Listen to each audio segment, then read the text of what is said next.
하나님 말씀 함께 보겠습니다. 요한복음 4장 21절부터 26절 말씀 함께 보시겠습니다. 신약성경 요한복음 4장입니다. 21절부터 26절까지 한 절씩 교독하겠습니다. 예수께서 이르시되 여자여 내 말을 믿으라. 이 산에서도 말고 예루살렘에서도 말고 너희가 아버지께 예배할 때가 이르리라. 너희가 알지 못하는 것을 예배하고 우리는 아는 것을 예배하노니 우리는 구원이 유대인에게서 나니라. 아버지께 참되게 예배하는 자들은 영과 진리로 예배할 때가 오나니 곧 이때라. 아버지께서는 자기에게 이렇게 예배하는 자들을 찾으시느니라. 하나님은 영이시니 예배하는 자가 영과 진리로 예배할지니라. 여자가 이르되 메시아 곧 그리스도라 하는 이가 오실 줄을 내가 아노니 그가 오시면 모든 것을 우리에게 알려주시리이다. 예수께서 이르시되 내게 말하는 내가 그가 이시니라. 아멘. 오늘 설교를 시작하면서 우리 여러분들께 간단한 계산 문제 하나 내드리겠습니다. 긴장하지 마시고 2 곱하기 2는 자, 4 곱하기 4는 16 곱하기 16은 예, 헷갈리시죠? 예, 계산기 사용하지 마시고 256입니다. 자, 그럼 마지막으로 256 곱하기 256은 여러분 생각이 어떠십니까? 딱 제가 말씀을 드리는 순간에 처음에 2 곱하기 할 때는 그렇지 이렇게 하고 쉽게 넘어갔는데 256 곱하기 256 그러면 마음이 좀 답답해지시죠.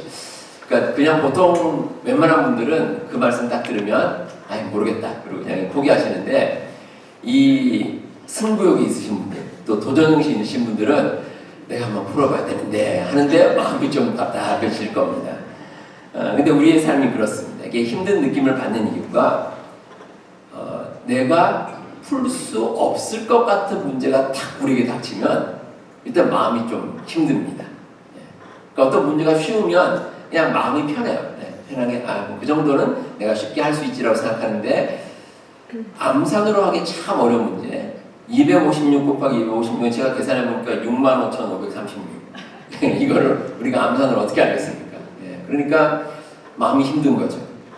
그러니까 우리의 삶을 보면 사실은 이 해답을 찾아나가는 과정입니다. 우리에게 날마다 그렇죠. 날마다 그렇고 매주 매년 우리에게 어떤 문제들이 계속해서 생기는데 그 문제를 하나씩 풀어나가는 것이 우리의 삶의 여정인데 때로는 어떤 문제가 쉬운 문제가 있습니다. 그러면 우리가 편하게 풀 수도 있는데 근데 어떤 문제는 참 어렵죠. 그러면 힘들구나 라는 생각이 들 때가 있습니다. 저희 아들도 가끔 저한테 이제 뭐 힘들다고 하소연을 하는데 그러니까 이제 한국말이 아주 좋지는 않으니까 하는 말이 삶이 힘들어 뭐 그럽니다. 근데 그러니까 무슨 뜻으로 하는 말인지 모르겠습니다. 하여튼 뭐 힘들답니다. 그런데 그러니까 제가 그러죠. 그래도 어른이 되면 답을 모르는 문제가 많을 텐데 너희 때는 그래도 답이 어느 정도 아는 문제이기 때문에 괜찮다고 이렇게 얘기를 하는데 뭐 잘 이해는 못합니다. 애들이 받아들이진 않는데 뭐 어쨌든 우리의 삶에 어려운 문제가 참 많이 있습니다. 오늘 말씀에 나오는 이 사마리아 여인이 그렇습니다. 이 사마리아 여인이 예수님을 만났는데 예수님께서 이 사마리아의 수가성이라는 곳으로 가셨습니다. 그래서 거기서 우물가에 있는 이 여인을 만나게 됐습니다. 근데 이 여인이 참 쉽지 않은 삶을 살았습니다. 지금까지 삶의 여정도 힘들었고 또 지금도 평탄하지 못한 삶을 살고 있습니다. 그러니까 저는 이 여인의 삶이 어떤가 이렇게 성경 말씀 읽으면서 묵상하는 가운데 한마디로 해답을 포기하고 살아가는 삶이다. 이렇게 정의를 내릴 수가 있었습니다. 이 여인에게 던져진 삶의 문제가 참 너무나 어렵습니다. 물론 이 여인도 처음에는 문제 답을 찾았겠죠. 내가 한번 이렇게 답을 찾아봐야겠다고 열심히 찾았는데 그게 이제 참 여의치가 않은 겁니다. 힘들고 어렵고 그러다 보니까 결국에는 그 해답 찾기를 포기를 했습니다. 여인이 예수님을 만난 곳이 우물가인데 그 시간에 대해서 6절에 기록이 되어 있습니다. 6시쯤이다 이렇게 나옵니다. 6시란 것은 이 요즘 시간으로 말하면 좀 다릅니다. 그래서 두 가지 그 계산법이 있는데 한 가지가 로마식입니다. 로마의 방식대로 계산하면 그 계산법에 따르면 성경에 나와 있는 숫자에다가 12를 더합니다. 그러면 이제 6시다, 6시다 그러면 12를 더하면 오후 6시가 되는 거죠. 그래서 오후 6시에 이 여인이 왔다 이렇게 볼 수도 있는데 이 계산법에 동의하는 신학자들은 몇 가지 이제 근거가 있습니다. 일단 이 요한복음이 유대인들만을 위해 쓰인 복음서가 아니라는 겁니다. 그러니까 이방인들 그리고 세계 여러 사람들을 위해 쓰인 복음서이기 때문에 당시 이제 세상을 지배했던 그 로마의 어떤 계산법대로 해석해야 맞다 이렇게 주장을 합니다. 그리고 또 하나 이유가 보통 여인들이 물을 기르러 올 때가 저녁 식사 전입니다. 그러다 보니까 대낮이 아니라 한 6시, 오후 6시쯤에 물을 기르러 오면 뭐 어느 정도 타당성이 있겠다 해서 이제 오후 6시를 생각을 합니다. 또 다른 계산법은 유대인들의 계산법입니다. 유대인들의 계산법에 따르면 성경에 기록되어 있는 이 시간에 6을 더하면 됩니다. 그러면 6 더하기 6은 12. 그러니까 이제 정오죠, 정오. 대낮에, 한낮에 이 여인이 이제 물을 들어온 겁니다. 다수의 신학자들과 뭐 저도 그렇지만 이 주장에 무게를 두고 싶은데 여인이 이제 그렇다면 한낮에 정말 이제 해가 쨍쨍 내리쬐고 아주 더운 한낮에 물을 들어온 겁니다. 이제 그 이유가 있습니다. 주변에 아무도 없기 때문입니다. 여인이 물을 기르러 와서 예수님과 이야기할 동안에 아무도 오질 않았습니다. 아무도 없습니다. 왜냐하면 이게 물 기르는 시간이 아니라서 그렇습니다. 그래서 여인과 예수님이 계속 대화를 나눌 수 있었는데 여인과 예수님의 대화가 끝날 때까지도 아무도 오지를 않았습니다. 무더운 날씨에 올 리가 없습니다. 그래서 이 여인이 이렇게 대낮 한낮에 이렇게 오게 된 것은 우물가에서 사람들을 만나고 싶지 않았기 때문입니다. 아무도 보기 싫었습니다. 이 여인의 상태가 그렇습니다. 이 여인의 상태가 누군가를 만나서 기분 좋게 이야기할 처지가 아닙니다. 일단 오늘 말씀에 기록된 이 여인은 사마리아 사람입니다. 이 사마리아 사람은 유대인들과 만나는 걸 원하지를 않습니다. 근데 그 이유가 있습니다. 역사적 배경이 있는데 이 이스라엘이 이제 처음에 왕이 세워지고 나서 뭐 사울왕, 다윗왕, 솔로몬왕까지는 한 나라였습니다. 그러다가 솔로몬의 아들인 르호보암 왕 때 이제 남북으로 갈라졌죠. 이제 나라가 남북으로 갈라져서 남쪽은 유다가 됐고 북쪽은 북이스라엘 이렇게 갈라졌습니다. 그래서 오랜 세월 지나다가 결국 이제 북이스라엘은 아수르라는 나라에게 멸망을 당했고 남쪽 유다는 바벨론에게 멸망을 당했습니다. 근데 바벨론은 그래도 좀 덜했는데 이 북쪽 이스라엘을 점령한 이 아수르라는 나라는 뭐 세계사에도 나오지만 아주 그 좀 잔혹한 그런 나라 가운데 하나입니다.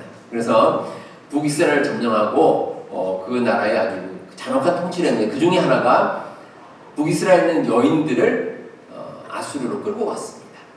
아수르로 끌고 가서 이제 아수르에 사는 사람들과 결혼을 시켰는데 근데 문제는 유대인들이 정말 싫어하는 일이었습니다. 유대인들이 이방인들과 이렇게 결혼하는 걸 싫어했는데, 근데 그런 식으로 하고, 이제 그래서, 이제 자녀들을 낳게 됐죠. 그래서 이제 낳은 그 자녀들의 그 후손들이 사마리아 사람들입니다. 그 사람들이 사마리아. 그러니까 사마리아 사람들은 자기들을 유대인이라고 생각을 합니다. 그런데 유대인들은 사마리아 사람들을 자기들과 같은 민족이라고 생각하지 않습니다. 그러니까 경멸하고 무시하고 이런 거죠. 사실 이제 한국의 역사도 이런 일이 있습니다.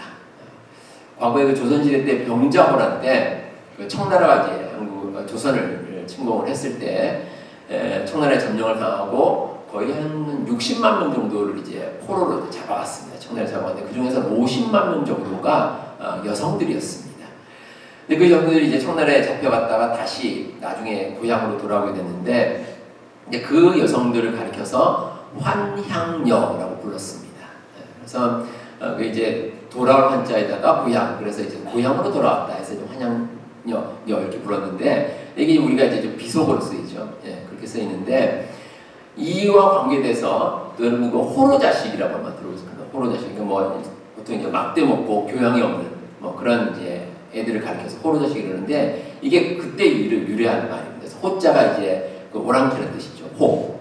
그리고 로는 이제 포로로 잡혀갔다 해서 오랑캐 포로가 된 그 여성들의 이제 난 아들이다 해서 이제 이렇게 부르는데 사마리아도 똑같습니다. 사마리아가 이제 아수르에게 점령을 당하고 그 후손들이 쭉 내려오게 되는데 유대인들이 경멸한 거죠. 무시한 거죠. 이제 그러다 보니까 사마리아 사람들도 자연스럽게 유대인들과 만나기 싫어했습니다. 이 여성도 마찬가지입니다. 그러니까 우물에 이제 사람이 많을 때는 혹시라도 유대인들 만나면 불편한 일이 생길까봐 그래서 대낮에 아무도 없을 때 물을 들어갔습니다. 그런데 이 유대인 남자를 만난 겁니다. 그러니까 예수님을 만난 겁니다. 그러니까 예수님을 만나고 나서 사실은 말을 하기 싫었겠죠. 왜냐하면 예수님께서 처음에 여인을 만나고 이런 말씀하셨습니다. 내 남편을 불러오라. 이렇게 말씀하셨습니다. 그러니까 여인이 말을 하기 싫지만 그래도 뭐 질문을 하니까 대답을 했습니다. 나는 남편이 없나이다. 이렇게 대답을 합니다. 근데 예수님께서 이 여인의 상태를 이제 이야기를 해줍니다. 내가 남편이 없다 하는 말이 옳도다. 너에게 남편 5이 있었고 지금 있는 자도 내 남편이 아니니 내 말이 참되도다. 그러니까 이 여인이 결혼과 이혼을 5번씩 반복을 했습니다. 그리고 지금은 이제 정식으로 결혼한 상태가 아닌 그런 삶을 살고 있습니다. 그러니까 여인이 보기에 자기의 모든 걸 속속들이 알고 있으니까 깜짝 놀란 거죠. 아니 이분이 어떻게 알고 계실까? 근데 아마 이 여인은 지금까지 자기가 살았던 모든 삶에 대해서 생각하기도 싫고 그냥 해답을 찾기를 포기한 겁니다. 그러니까 그 일에 대해서 지금까지 살아온 삶에 대해서 내가 도저히 문제를 풀려고 해도 풀 수가 없다고 생각하고 그냥 다 포기한 상태였는데 예수님께서 그 이야기들을 다시 끄집어내신 겁니다. 지금까지 사마리아 여인에게는 사실 뭐 말을 걸어줄 사람이 없었습니다. 주변 사람들에게 무시를 당했고 또 그래서 여인들은 피해의식이 가지고 자기 방어를 하고 사람들을 피하기 일쑤였습니다. 그런데 예수님께서는 이 여인에게 직접 다가오셔서 말을 먼저 거신 겁니다. 사실 이런 사람이 없었는데 여인도 놀란 거죠. 왜 유대인이 나에게 이렇게 말을 걸까? 아마 놀랐을 겁니다. 근데 처음에는 이제 여인이 이제 예수님을 거부했습니다. 마치 뭐 소답보듯이 왜 저 유대인이 왜 나한테 말을 거나 이렇게 생각하고 이제 예수님과 가까이 하려고 하질 않았는데 그런데 예수님께서 물을 좀 달라는 겁니다. 물 달라고 하시니까 여인이 하는 말이 물 기를 그릇이 없다 이렇게 대답합니다. 참 이상하죠. 여인이 지금 물을 기르러 왔습니다. 그런데 물 기를 그릇이 없나이다. 이렇게 대답을 하는 겁니다. 이유가 있습니다. 왜냐하면 이 유대인들과 사마리아인들은 아예 같은 그릇도 쓰지 않습니다.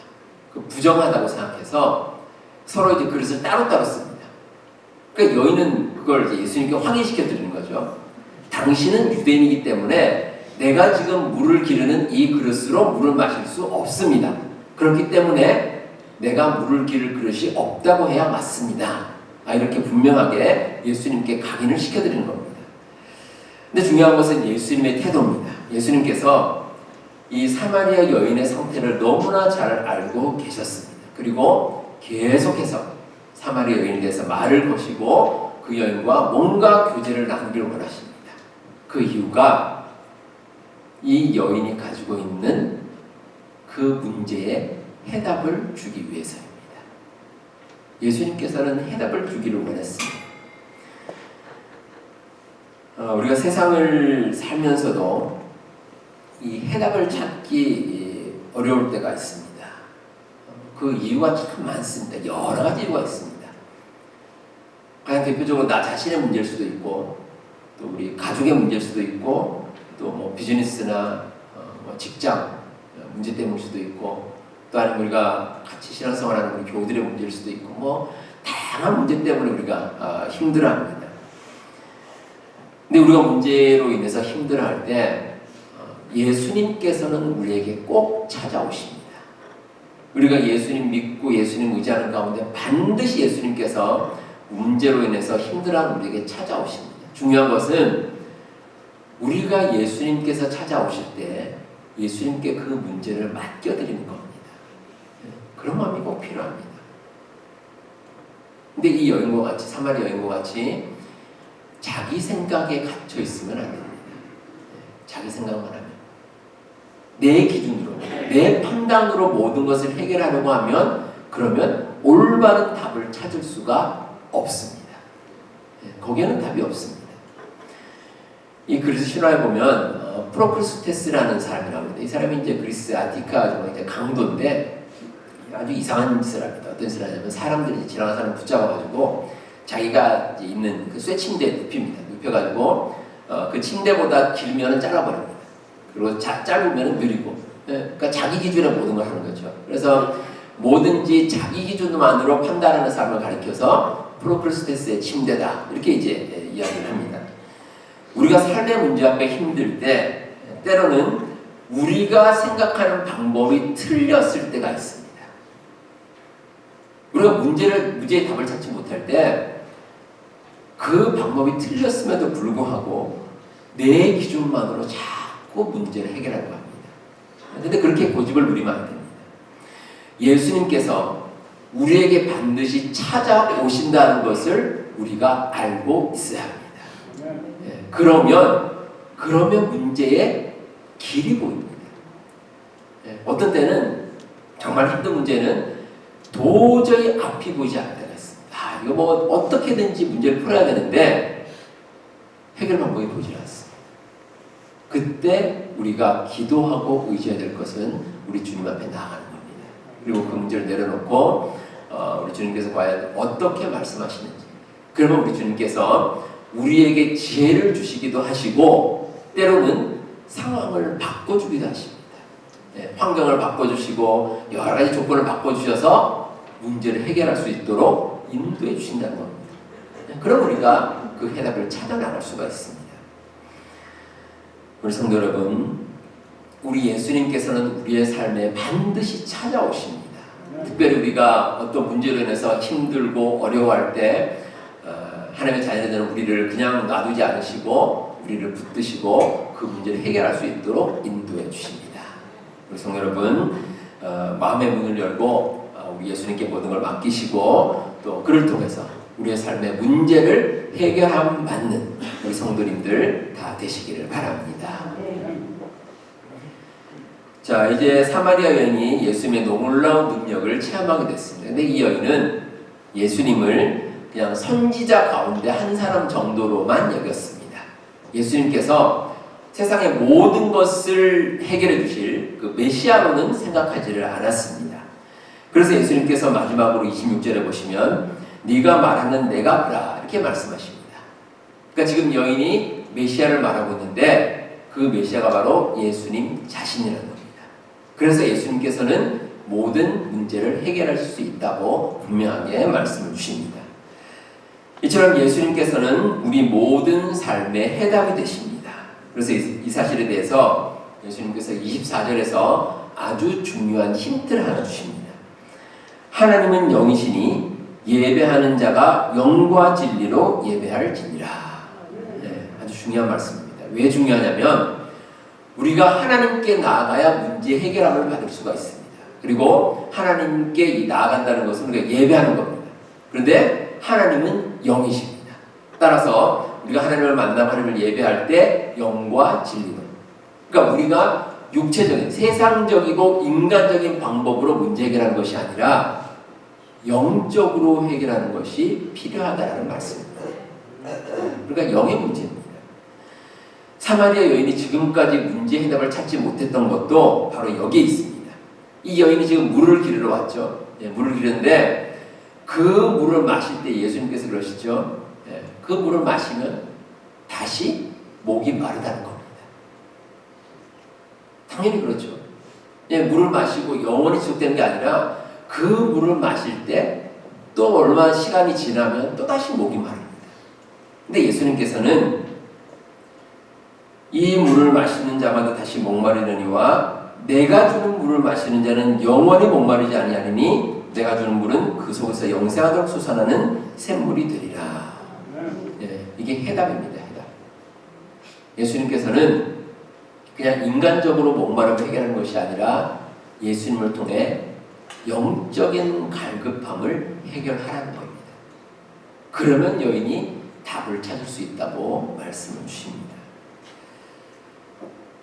우리가 세상을 살아가면서 여러 가지 우리가 만족을 위해서 살 때가 있습니다. 우리가 세상에서 얻고자 하는 건 참 많이 있죠. 그래서 영국 속담에 이런 말이 있습니다. 하루가 즐거우려면 이발을 하고 한 주가 즐거우려면 여행을 하고 한 달이 즐거우려면 차를 사고 한 해가 즐거우려면 새 집을 장만하라.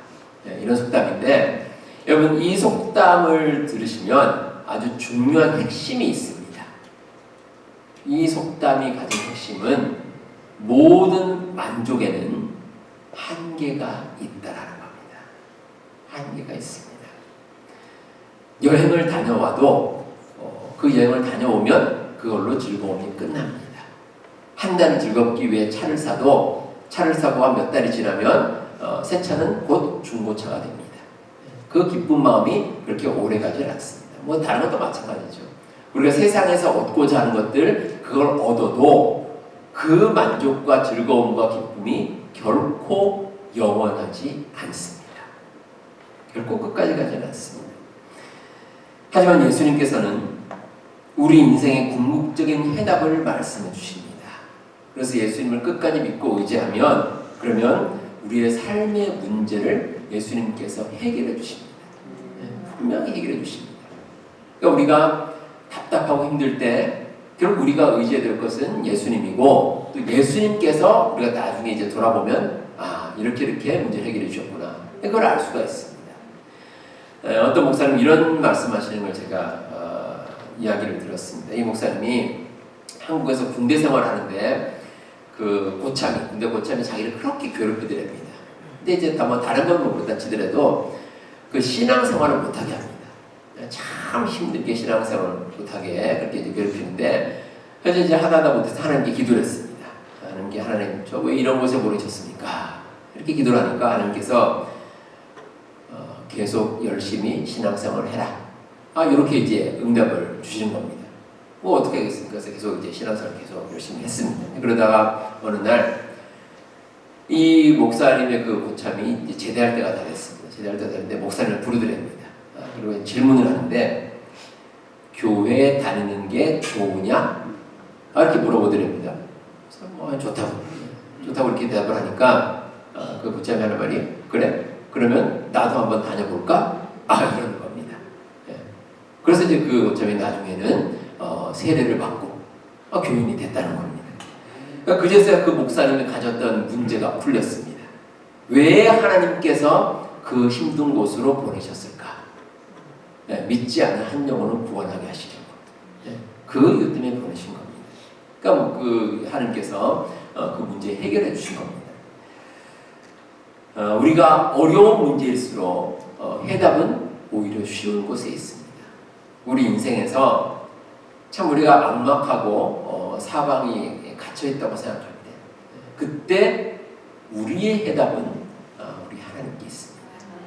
우리 하나님께 의지하고 하나님께 나아가면 그 문제가 온전히 해결될 수가 있습니다. 우리 성도 여러분 2025년이 시작되고 아마 올 한 해도 우리가 살아가다 보면 크고 작은 문제가 우리 앞에 있을 겁니다.